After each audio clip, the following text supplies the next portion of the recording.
నమస్కారం. రేపటి ఆశల వారధి యువకు స్వాగతం.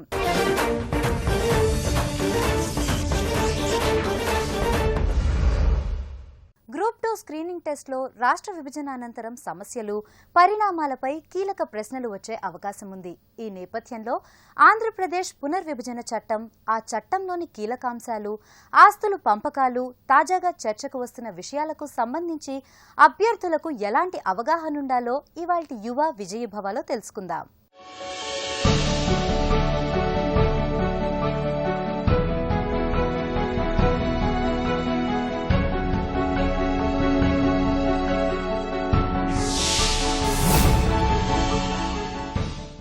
ఆంధ్రప్రదేశ్ పబ్లిక్ సర్వీస్ కమిషన్ పోటీ పరీక్షలన్నిటిలోనూ ఒక ప్రధాన అంశంగా ఆంధ్రప్రదేశ్ విభజన సమస్యలు అనే అంశాన్ని తీసుకోవటం జరిగింది. ఇటీవల జరిగినటువంటి ఏపీపీఎస్సీ 3 పరీక్షల్లో కూడా 50 మార్కుల జనరల్ స్టడీస్లో సైతము 3 ప్రశ్నల వరకే అడగటం జరిగింది. అటువంటి నేపథ్యంలో 150 మార్కుల జనరల్ స్టడీస్ పేపర్లో ఏపీ విభజన సమస్యల మీద ఎన్ని ప్రశ్నలు వచ్చే అవకాశం ఉంది? ముఖ్యంగా గ్రూప్ 2లో మెయిన్స్లో ఏపీ విభజన సమస్యలు అనే అంశాన్ని ప్రత్యేకంగా ప్రస్తావించడం జరిగింది. దాని మీద ఎటువంటి ప్రశ్నలు వచ్చే అవకాశం ఉంది? అదేవిధంగా మెటీరియల్కి సంబంధించి, ఎందుకంటే ఇప్పటివరకు ఈ అంశం కొత్త అంశం కాబట్టి చాలామంది అభ్యర్థుల చేతుల్లో సరైన మెటీరియల్ లేకపోవడంతో చాలా ఇబ్బందులు ఎదుర్కొంటున్నారు. అటువంటి అభ్యర్థులు ఎటువంటి సమస్యల్ని ఏ విధంగా అర్థం చేసుకోవాలి, వాటిని పరిష్కరించే విధానం ఏంటి అనే అంశాలపై పరిశీలన జరిపితే అనేక కొత్త విషయాలు వెలుగులోకి వస్తున్నాయి. ముఖ్యంగా ఆంధ్రప్రదేశ్ విభజన సమస్యలు అనేవి అటు ఆర్థిక కోణం, ఇటు పెట్టుబడి కోణం, అటు పారిశ్రామిక కోణం, ఇటు సేవారంగ అంశాలు, అదేవిధంగా ఉద్యోగుల విభజన, నూతన రాజధాని నిర్మాణం, ఇలాంటి అనేక బహుముఖ కోణాల్లో చదవాల్సిన పరిస్థితి అభ్యర్థి మీద ఉంది. అప్పుడు మాత్రమే ఈ వచ్చే ఎన్ని ప్రశ్నలైనా, సుమారుగా 3 నుంచి రావచ్చు లేదా 10 ప్రశ్నల వరకు రావచ్చు, అటువంటి ప్రశ్నలను అభ్యర్థులు ఎదుర్కొనే అవకాశం ఉంది. అటువంటి సమస్యల్ని పరిష్కరించే నేపథ్యంలో ఇటువంటి ప్రశ్నలతోటి ఉన్నటువంటి సమస్యలు, సందేహాలని పరిశీలిద్దాం. సార్, ఇప్పుడు ఆంధ్రప్రదేశ్ విభజన నేపథ్యంలో ఆంధ్రప్రదేశ్ ఎదుర్కొంటున్న సమస్యలు, సవాళ్ల గురించి మనం ఏ విధమైన ప్రామాణిక పుస్తకాలను చదవాల్సి ఉంటుంది? వాస్తవానికి గ్రూప్ 2 కానీ ఇతర సర్వీస్ కమిషన్ పరీక్షలకు ఒక ప్రామాణికత ఏంటి అంటే విశ్వవిద్యాలయం పుస్తకాలు, లేదా పాఠశాల పుస్తకాలు, లేదా తెలుగు అకాడమీ పుస్తకాలు, దీంతోపాటు దినపత్రికల యొక్క ప్రచురణలు. ఈ జనరల్గా ఈ 4టినే ప్రామాణికంగా తీసుకుంటారు. అయితే ఈ కొత్త విషయం ఏదైతే ఆంధ్రప్రదేశ్ విభజన సమస్యలు, దీంతోపాటు విపత్తు నిర్వహణ, ఇలాంటి కొన్ని అందుబాటులోకి వచ్చాయి. కానీ వాటికి కేంద్ర స్థాయిలో సమాచారం ఉండటం వల్ల తెలుగులో త్వరగానే అనువాదం చేసి అభ్యర్థులకు అందే ఏర్పాటు పబ్లిషర్ చూసుకున్నారు. కానీ విభజన సమస్యలు అనే దానికి సంబంధించి వాస్తవానికి సరైన ప్రామాణిక పుస్తకం ప్రభుత్వం నుంచి ఈ రోజు వరకు రాలేదు. అదేవిధంగా అకాడమీ కూడా ప్రచురించలేదు. ఇటువంటి పరిస్థితుల్లో దీనికి ఇస్తున్న వెయిటేజ్ దృష్ట్యా చిన్న ఎగ్జామ్లో కూడా 3 ప్రశ్నలు వస్తున్నాయి, గ్రూప్ 2లో భారీగా వచ్చే అవకాశం ఉంది. ఇటువంటి పరిస్థితుల్లో మీరు అడిగిన ప్రశ్న చాలా సందర్భోచితమైంది. అయితే ఇక్కడ ఎలా గమనించాలంటే, ముఖ్యంగా ప్రభుత్వం తన విధానాలలో ప్రకటన చేసేటప్పుడు లేదా ముఖ్యమంత్రి ప్రకటన చేసేటప్పుడు ఒకప్పటి పరిస్థితి ఇలా ఉంది, విభజన వల్ల ఇలాంటి పరిస్థితి వచ్చింది అని అనేక గణాంకాలు, అనేక సంఘటనల్ని ప్రచురించడం జరిగింది. ఇటువంటి పరిస్థితిలో ఒక అభ్యర్థి ఈ విభజన సమస్యలు అనే దాన్ని ప్రిపేర్ అయ్యేందుకు 2 ప్రధాన వనరులను గుర్తించాలి. ఒకటి దినపత్రికలు. దినపత్రికల్లో మళ్ళీ 2 రకాలు ఉన్నాయి. ఒకటి వాళ్ళకి ఇష్టం వచ్చినట్టు రాసే దినపత్రికలు, సమాచారం ఆధారంగా విశ్లేషించే దినపత్రికలు. రెండోది ప్రభుత్వ ప్రకటనలు. ప్రభుత్వ ప్రకటనల్లో అది కేంద్రానికి రాసిన లేఖల రూపంలో దొరకవచ్చు మనకి, లేదా దినపత్రికల్లో ఇచ్చినటువంటి ప్రెస్ నోట్ల రూపంలో దొరకవచ్చు, లేకపోతే ముఖ్యమంత్రి లేదా ఇతర మంత్రులు విడుదల చేసే ప్రకటనలో కూడా దొరకవచ్చు. విభజన చట్టంలో పేర్కొన్నటువంటి అమలును, లోపాలను, వీటి గురించి గ్రూప్ 2 అభ్యర్థి ఏ విధంగా ప్రిపరేషన్ స్టార్ట్ చేయాలి? విభజన సమస్యలు అనేవి రకరకాల కారణాల వల్ల ఉత్పత్తి అయ్యాయి. ఒకటి, చట్టములోనే తయారీలో కొన్ని లొసుగులు ఉండటం. చట్టాన్ని సిన్సియర్గా చేస్తుంటే ఇన్ని సమస్యలు వచ్చి ఉండేవి కాదు. దానితోటి చట్టపరంగా ఆవిర్భవించినటువంటి సమస్యలు కొన్ని. అదేవిధంగా నాటి ప్రధానమంత్రి రాజ్యసభలో ఇచ్చిన హామీలని అమలు చేయకపోవటం వల్ల ఈరోజు జరుగుతున్నటువంటి సమస్యలు రెండో కోణం. అలాగే కేంద్ర ప్రభుత్వం అనేక హామీలు ఇచ్చి వాటిని నెరవేర్చకపోవటం వల్ల ఉత్పత్తి అయినటువంటి 3వ రకపు సమస్యలు.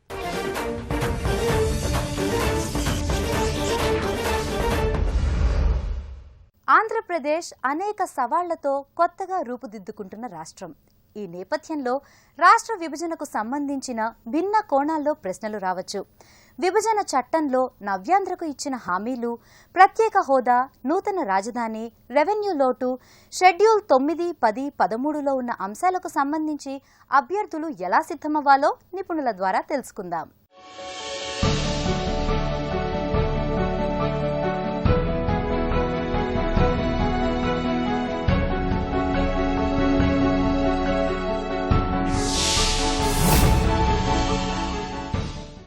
ప్రస్తుతం భారతదేశంలో నదీ జలాల పంపిణీ అనేది ఒక బర్నింగ్ ఇష్యూగా అయింది సార్.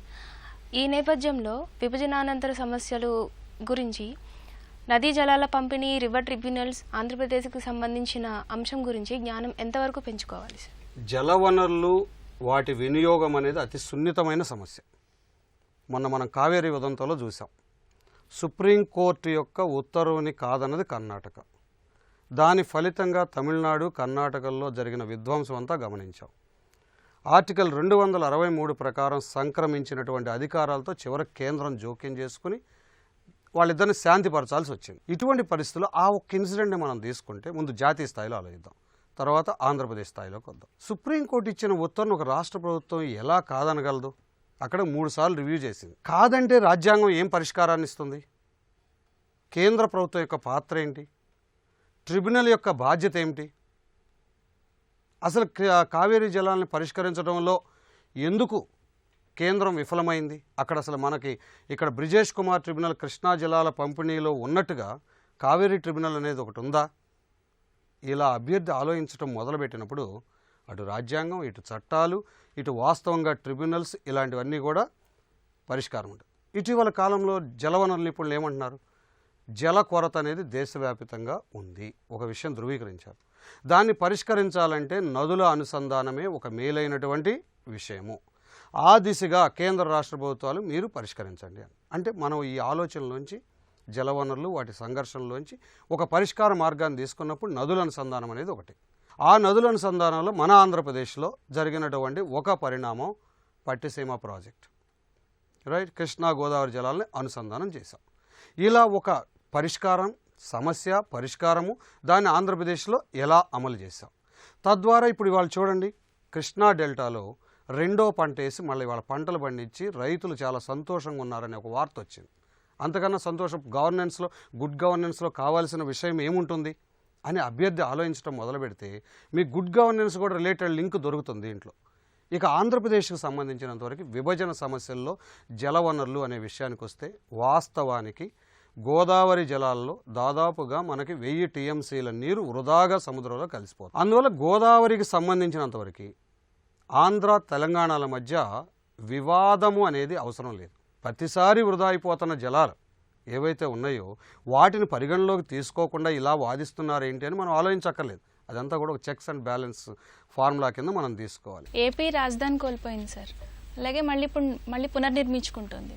ఈ అంశాలపై గ్రూప్ 2 అభ్యర్థి ఏ విధంగా ప్రిపేర్ కావాలి? మొట్టమొదట అసలు గమనించాల్సింది, రాజధాని కోల్పోయామని నిర్ణయం తీసుకోబాకండి. మొన్న ఏఈలో ఎగ్జామ్ అడిగింది అదే ప్రశ్న, చదువుతానండి. ఉమ్మడి రాజధానిగా హైదరాబాద్ ఎంతకాలము అందుబాటులో ఉండబోతుంది? చట్టంలోని 5వ అధికారం 10 years అని మీరు గుర్తుపెట్టుకుంటారు. ఏబిసిడీలు ఏమన్నాడు? ఏ 10 సంవత్సరాలు, బి 10 సంవత్సరాలు మించకుండా, సి 10 సంవత్సరాలు దాటి, 4 10 ఏది కాదు. ఎంత 10 మీరు గుర్తుపెట్టుకోండి. అంటే ఒక అభ్యర్థికి కాంపిటేటివ్ ప్రిపేర్ అవ్వాలంటే ఇంత సూక్ష్మ దృష్టి ఉండాలి, బ్రాడ్ విజన్ ఉండాలి. ఇప్పుడు మీరు అడిగిన రాజధాని కోల్పోయామని అప్పుడే అనొద్దు. 10 ఏళ్ల పాటు ఆంధ్రులకి హైదరాబాద్ మీద హక్కు ఉంది, దాంట్లో రాజధాని లేదు. ఓకే. ఇక రెండవది, రాజధాని నిర్మాణం జరిగినప్పుడు ఎటువంటి ప్రక్రియలను అనుసరించారు? శివరామకృష్ణన్ కమిటీని వేశారు. ఆ కమిటీ చెప్పిన సూత్రాలు ఏంటి? అవును, ప్రభుత్వం తిరస్కరించిన ఒక అభ్యర్థిగా నీకు తెలుసు. సో దేని ప్రకారం వికేంద్రీకృత పరిపాలన ఇవ్వాలంది. ఆ పరంపరలో విశాఖలో కొన్ని, ఇది వేరు ప్లాస్. దాంతో ప్రజల మధ్య అంతర్భేదాలు ఏర్పడినప్పుడు చంద్రబాబు నాయుడు గారు అసెంబ్లీ సాక్షిగా బెజవాడే రాజధాని డిక్లేర్ చేశారు. ఇక్కడ మీరు అర్థం చేసుకోవాల్సిందేంటి? శివరామకృష్ణన్ కమిటీలో సభ్యులు ఎవరు, వాళ్ళు చెప్పినటువంటి పరిష్కార సూత్రం ఏంటి, చివరికి దానికి ఏ విధంగా ముగింపు వచ్చింది, నవ్వు రాజధాని వచ్చింది. రాజధాని అనే దానికి సంబంధించి, రాజధాని నిర్మాణానికి సంబంధించి చట్టంలో ఏం చెప్పాడు? ప్రధానమంత్రి నాటి మన్మోహన్ సింగ్ గారు ఏమన్నా చెప్పారా? కేంద్ర ప్రభుత్వం ప్రత్యేక ప్యాకేజీలో ఏమన్నా చెప్పిందా? 3 హెడ్స్లో మీరు రాజధాని ఓన్లీ ఒక యాంగిల్ తీసుకుంటే దాంట్లో చట్టాలు ఎక్కడన్నా ఉందా? ఏమని ఉంది చట్టంలో? రాజధాని నిర్మాణానికి కేంద్రము తగు సాయం చేస్తుంది అని ఉంది. అంతే, ఆ ఒక్క మాట రాసి ఉంది. తగు సాయము అనే దాంతోపాటు కొన్ని నిర్మాణాలను కూడా ప్రస్తావించారు. రేపు మీ ఎగ్జామ్లో ఈ క్రింది వానిలో రాజధాని ఏ నిర్మాణానికి సంబంధించి చట్టంలో పేర్కొబడింది ఒక ప్రశ్న. అంటే కాంపిటేటివ్గా ప్రిపేర్ అయ్యేటప్పుడు ఇలాంటి ఆలోచనలు రావాలి. అందులో ఒక 6 అంశాలే పేర్కొన్నాడు. అసెంబ్లీ, హైకోర్టు, సచివాలయం ఇలాంటి వారికే పేర్కొన్నాడు. కానీ ఇప్పుడు మరి చంద్రబాబు నాయుడు గారి బృహత్తర ప్రణాళికలో పెద్ద పెద్ద ఔటర్ రింగ్ రోడ్లు, రాజధాని నిర్మాణం, దాంతోపాటు రకరకాలైనటువంటి అంశాలు చొప్పించబడి మరి నిధులు ఎక్కడి నుంచి వస్తాయి? ఆ నిధులకు సంబంధించిన పరిష్కారం ఏంటి? విభజన సమస్య అన్నారు, దాన్ని ఎలా అర్థం చేసుకోవాలి? ఏదో రాజధాని అంటే ఒక సమస్య కాదు, దానిలో అనేక సమస్యలు ఉన్నాయి. దాంట్లో ఒక పాయింట్లో ఇప్పుడు ఈ అడవుల నరికివేత జరుగుతుంది రాజధాని ప్రాంతంలో. పర్యావరణ పరిరక్షణ కూడా ఒక సమస్య. దానికోసం ఆంధ్రప్రదేశ్ ప్రభుత్వం పలానా ప్రాంతాల్లో నేను అటవీ భూభాగాల్ని పెంచుతాము అని ఒక కేంద్ర ప్రభుత్వానికి ఒక హామీ ఇచ్చింది. ఆ పరంపరలో ఇప్పుడు రాజధాని నిర్మాణం జరిగాక అక్కడ వచ్చే వృధా వినియోగం ఎలా? మరో ప్రశ్న వచ్చింది. ఆ వేస్టేజ్ ద్వారా పరిసరాలను నాశనం చేస్తారా? ఇప్పటివరకు అక్కడ చక్కని వాతావరణం ఉన్నటువంటి ప్రాంతం. మరి కాలుష్య పరిష్కారాలు ఏంటి? ఇవన్నీ కూడా రాజధాని నిర్మాణంలో ఇమిడి ఉన్నటువంటి అంశాలు. కేవలం నిధుల కొరత ఒకటే కాదు, భూ కొరతను పరిష్కరించేందుకు చంద్రబాబు నాయుడు ప్రభుత్వం చేసినటువంటి వ్యూహం ఏంటి? దానికి అలాగే నమూనాల తయారీకి ఎవరిని ఆహ్వానించారు? అలాగే ఇప్పుడు తుది నమూనా ఎలా రాబోతుంది? ఇలాంటి టైం టు టైం ఆంధ్రాలో ఏం జరుగుతుంది, రాజధానిలో ఏం జరుగుతుంది పేపర్ ద్వారా మాత్రమే మనం తెలుసుకోగలము. సార్, ఆంధ్రప్రదేశ్ పునర్వ్యవస్థీకరణ చట్టం వెనుక దాగిన రాజ్యాంగ పరిణామాన్ని మనం ఎలా పరిశీలించాల్సి? ఈ చట్టంలో ఉన్నటువంటి కొన్ని అంశాల వల్ల రాజ్యాంగంతో క్లాష్ ఏర్పడింది. మీరు అడిగిన కోణం అది. ఉదాహరణకి ఆంధ్రప్రదేశ్ శాసనసభ స్థానాలని ఇప్పుడున్న 175కు బదులుగా 225కు పెంచాలి. ఓకే, చట్టం ప్రకారం. కానీ మీరు రాజ్యాంగంలో జరిగిన సవరణ తీసుకుంటే 2026 తర్వాత తీసుకునే జనాభా లెక్కల వరకు ఎటువంటి పరిస్థితుల్లోనూ చట్టసభల స్థానాల్ని పెంచకూడదు. ఒక పాయింట్. నౌ ఏపీఆర్ఏ 2014కి రాజ్యాంగానికి మధ్య క్లాష్ వచ్చింది. నౌ దీనికోసం మరలా రాజ్యాంగ సవరణ చేయాలా? ఆ రాజ్యాంగంలో ఉన్నటువంటి ఆ పర్టికులర్ క్లాజ్కి మినహాయింపు తేవాలా? ఇందాక అమ్మాయి అడిగిన ప్రశ్నలో కూడా ఫ్రీ జోన్ చేస్తే ఎటువంటి రాజ్యాంగ అంశాలు ఇబ్బంది కలిగిస్తాయి? చట్టంలో దాని గురించి సొల్యూషన్ ఏముంది? ఈ స్థాయిలో అభ్యర్థి గ్రూప్ 2 అభ్యర్థి ఆలోచించగలగాలి. ఈ విధంగా కొన్ని సందర్భాల్లో రాజ్యాంగంలో ఉన్న అంశాలను సరిగా పట్టిందాక నేను మొదట చెప్పాను, లోపభూయిష్ట చట్టము చేయటం వల్ల వచ్చిన ప్రమాదాలు ఇవి. దీన్ని మనం అర్థం చేసుకోవాలి. కాబోయే ప్రభుత్వం యొక్క బాధక సాధకాలు, వాళ్ళ విజన్, దాంట్లో మనం ఇన్వాల్వ్ అయితేనే రేపు ఆ ఉద్యోగానికి తగినవాడా కాదా అని ఈ పరీక్ష ద్వారా నిర్ణయించడానికి అవకాశం ఉంటుంది.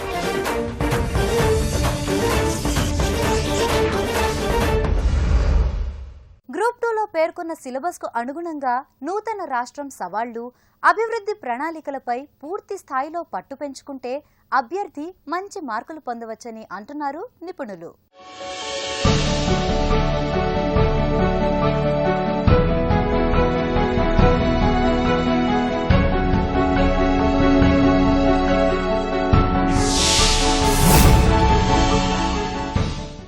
పునర్వ్యవస్థీకరణ చట్టంలోని షెడ్యూల్ 9, 10 అనేది చేర్చడం జరిగింది.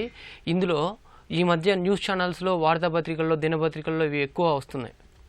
వీటిని ఎకానమీ పరంగా చదివితే బాగుంటుందా, లేకుంటే పాలిటీ పరంగా చదివితే బాగుంటుందా, లేకుంటే ఒక్క విభజన సమస్యల దృష్టిలో పెట్టుకుని అభ్యర్థి ప్రిపేర్ అవుతే బాగుంటుందా? ఏ విధంగా ఉంటే బాగుంటుంది? చక్కని ప్రశ్న అండి. 9, 10 షెడ్యూల్స్ అనేవి ప్రధానంగా ఉత్పత్తి, సేవా రంగాలకు సంబంధించినవి. ఈరోజు ఆంధ్రప్రదేశ్ పరిస్థితిని మనం గమనిస్తే వ్యవసాయం తప్ప అటు సేవా రంగం లేదు, ఇటు పారిశ్రామిక రంగము లేదు. కానీ ఒక రాష్ట్రం అభివృద్ధి చెందాలి అని అంటే తప్పనిసరిగా 3 రంగాల్లో సమఉజ్జీలుగా ఉండాలి. ఇంకా చెప్పాలంటే సేవా రంగం అభివృద్ధి చెందాలి, ఇప్పుడు ఆధారపడినటువంటి రంగం.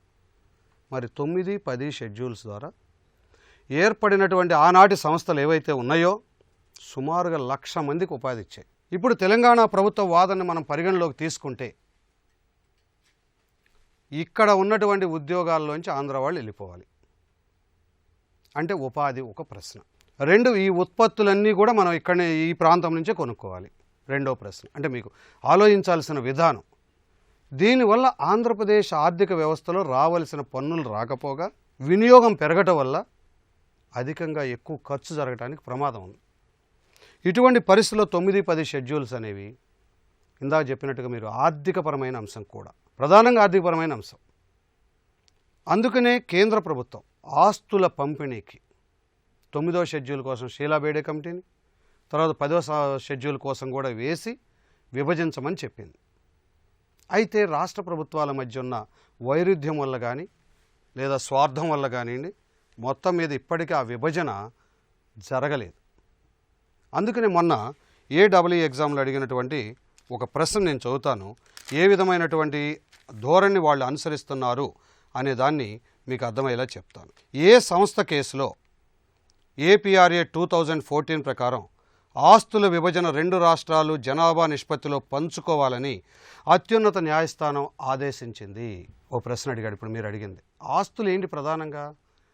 సెక్రటేరియట్ కావచ్చు, ఢిల్లీలో ఏపీ భవన్ కావచ్చు. మళ్ళీ ఆస్తులు అనే దాన్ని 2 రకాలుగా తీసుకోవాలి. ఒకటి ఉత్పత్తి సంబంధమైన ఆస్తులు, 2 పరిపాలనా సంబంధమైన ఆస్తులు. పరిపాలనా సంబంధమైన ఆస్తుల్లో ఇప్పుడు చెప్పిన సచివాలయం లేదా గవర్నర్ కార్యాలయం లేదా ఇతరత్ర కార్యాలయం, ఏపీ భవన్. ఉత్పత్తి పరంగా చెప్పాలంటే 9, 10 షెడ్యూల్లో ఉన్నటువంటి సంస్థలన్నీ కూడా. ఇప్పుడు దీంట్లో మీరు చూస్తే ఏ సంస్థ విషయంలో ఈ జడ్జిమెంట్ ఇచ్చారు? Andhra Pradesh public service commission, Andhra Pradesh ఉన్నత విద్యామండలి, ఆంధ్రప్రదేశ్ జెన్కో, ఆంధ్రప్రదేశ్ రాష్ట్ర రోడ్డు రవాణా సంస్థ. మీరు చెప్పిన 9, 10 షెడ్యూల్స్ విషయాలు ఇవి. ప్రశ్న ఎలా వచ్చిందో చూడండి. గుడ్డిగా ఇన్ని సంస్థలు ఉన్నాయని చదువుకుని వెళ్ళే అభ్యర్థి గ్రూప్స్ పరీక్షలు పనికిరాడని. కాబట్టి ప్రిపేర్ అయ్యేటప్పుడే ఇది ఆర్థిక విషయం, ఇది ఉపాధి విషయం, 9, 10 షెడ్యూల్స్, అన్నిటినీ మించి ఒక పెట్టుబడి విషయం. అటువంటి విషయాల్లో ఉన్నత విద్యామండలి అనే వివాదం వచ్చినప్పుడు ఉన్నత విద్యామండలి ఆస్తులన్నీ తెలంగాణవే అని తెలంగాణ ప్రభుత్వం ఇచ్చిన ఉత్తర్వులను తిరస్కరిస్తూ ఆనాడు సుప్రీంకోర్టు స్పష్టంగా చెప్పింది అదేం కాదు, ఉద్యోగుల పంపిణీకి ఏ ప్రమాణాన్ని అనుసరించారు ఆస్తుల పంపిణీకి కూడా అదే ప్రమాణాన్ని అనుసరించండి అని సూచన ఇచ్చింది. ఇక్కడ క్వశ్చన్ ఎలా అడిగాడు? ఏ సంస్థ కేసులో ఇచ్చాడు? తర్వాత ఇది ఇలాంటి కేసే ఏపీ డైరీ విషయంలో వచ్చింది. కాబట్టి ఈసారి అది మార్చి ఈ 2 సంస్థల్లో ఏ విషయంలో వచ్చిందని అడగొచ్చు. దాంతోపాటు ఇప్పుడు ఈ విధమైన విభజన జరిగితే సుమారుగా 70,000 కోట్ల రూపాయలని తెలంగాణ ప్రభుత్వం కానీ కేంద్ర ప్రభుత్వం కానీ ఆంధ్రప్రదేశ్కి ఇవ్వాల్సి ఉంటుంది. దానివల్ల ఆంధ్రప్రదేశ్ ఆర్థికంగా బలోపేతమయ్యే అవకాశం ఉంటుంది. రాష్ట్ర అవతరణ దృష్ట్యా విభజన ముందు విభజన తర్వాత కూడా ప్రభుత్వం పలు కమిటీలను వేసింది sir. Kamalnathan committee, Srikrishna committee వంటివి.